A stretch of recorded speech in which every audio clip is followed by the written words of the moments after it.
Hello there. So, you didn't get into the Shadowlands Beta. That's okay. A lot of us didn't. There's a lot of people watching this video. I'm making this video. I didn't get in the Shadowlands Beta. It's okay. This is the first wave. We're going to get in. Don't worry about it. And even if you don't, this video is for you to prepare for Shadowlands, even though you're not in there. And what are you going to do now? You resubbed to try and see if you got into the Shadowlands Beta, and now you don't have anything to do. Well, I got a top 5 list here for you to figure out what should you be doing to get ready for Shadowlands in BFA, because there's a lot of content, there's corruptions, there's essences, there's all this crap. What are you supposed to be doing? So let's figure it out. Let's kick off the list. And without further ado, let's get right into it, shall we?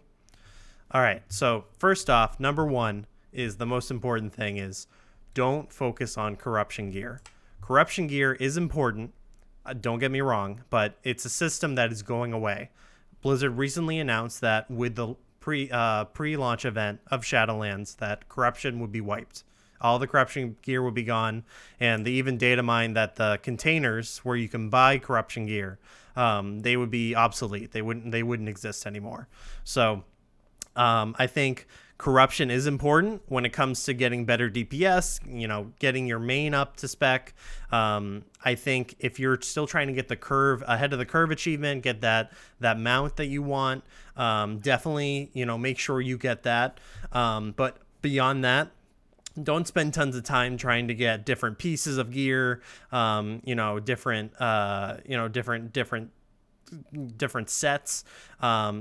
Really just focus on getting that initial, splurge of corruption and then move on from there. Definitely don't spend tons of time on corruption gear because it's not going to be worth it. It's not a good time investment. All right, so number 2 is definitely going to be what you should be spending time on is essences. So if you're interested in getting the cosmetic and getting the Azeroth's champion title, you should focus on getting your Azeroth, the essences up to rank 4. As you can see, I'm slacking on getting to rank 4. I only have 2 of mine up there, but they take a lot of time investment. Some of them are time gated. For example, I think my Conflict and Strife is only at rank 2. You need like 6 weeks to get it up to rank 3 PvP. So if you're interested in getting it up to all of these to rank 4, you need weeks at a time.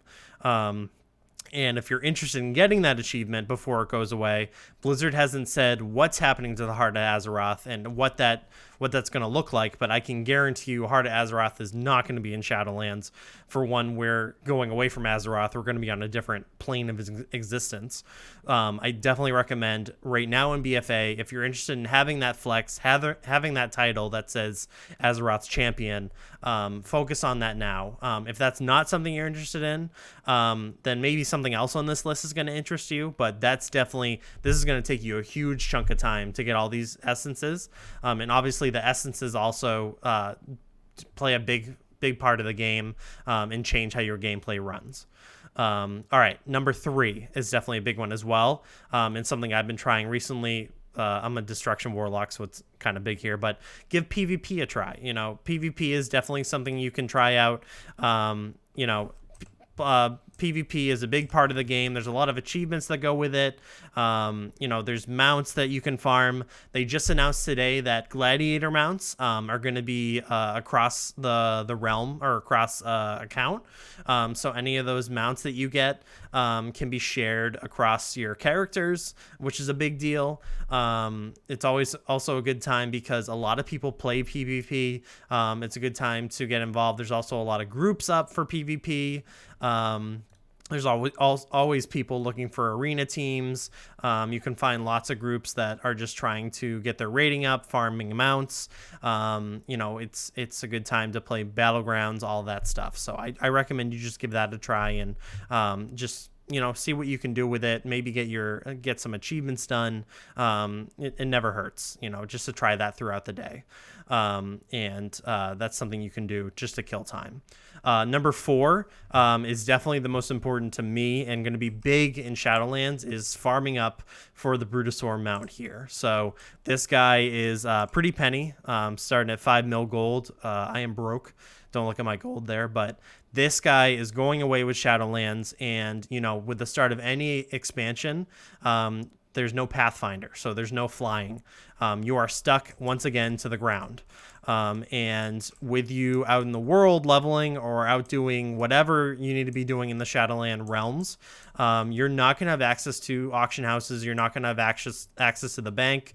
So having a mount that gives you direct access to an auction house to buy mats, to buy whatever you need is huge. So this mount is going to be a big deal. And the fact that it's going away with Shadowlands releasing is a huge deal. Now, they haven't said if they're going to have some kind of Brutosaur 2.0 in Shadowlands that sells an auction house. I wouldn't be surprised if they do, since they've done it for this expansion, but you never know, and you don't know what the cost of inflation, if it's going to go up or if it's going to go down. I think right now, if you were to buy this with WoW tokens, that's something like $800. So, definitely, I think now is a good time to play the economy. WoW recently just announced, Blizzard just recently announced that they're converging more servers together. So more economies are converging together. So it's a good time to sell things and make more gold. So that's another thing there. And then finally, number 5 is going to be, it's a good time to level up alts. So right now, the XP buff is still going on, so it's 100%. And then now's not a bad time to think about that recruit a friend option. So I actually just recruited one of my friends to come back to the game. It does require that your friend is either a new player or is inactive for 2 years. And with that, let me just hop on another character here who's still leveling here.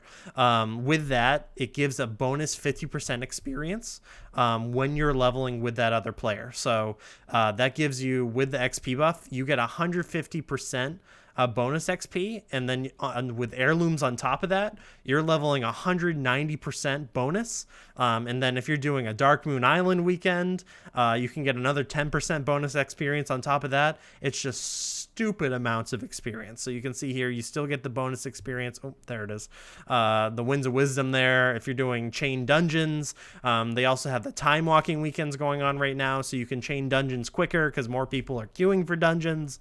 It's just really quick to do dungeons and level right now, and it's a good time to do it as well, because once you get those characters to 120, getting the characters to 120 is going to be super important, because when Shadowlands is introduced, obviously everything is scaling down and leveling, and you want to ensure you get those characters to 120, because when they scale down, it'll be less level scaling than when Shadowlands releases and everyone gets scaled down. So I think it's a super important time to level, and it's a super easy time to level because of all the content that's going on right now, and because there's a lot of people leveling out there. So definitely consider that. And then finally, just to wrap up the list here, number 6, I know it's not part of it, but don't stress out. You didn't get an invite. It's okay. It's okay. And I'm saying this not just for you guys, but also for myself, because I gotta air out my stress here. These are beta waves, meaning they're not gonna overload their servers right away. They're gonna come out in waves. And although Blizzard doesn't let you know when they're coming out, they're going to be giving them out in waves. I can see them coming, weeks at a time or days at a time. And although it's a bit difficult to know when those are coming out, just make sure you're checking your client regularly. You're checking when when it pops up here, when the version shows up either in development, or check your email, make sure you're opt-in on the Shadowlands homepage, just to be sure when that pops up. But other than that, that's all I have for today, guys. Thank you so much for watching. And again, if you want to check out some of my live WoW content, I stream over at Twitch, twitch.tv/rtgeary. Thank you guys so much for watching. And until next time, I'll catch you later. Okay.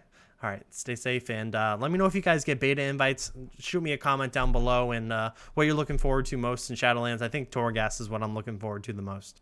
All right, have a good day. Bye-bye.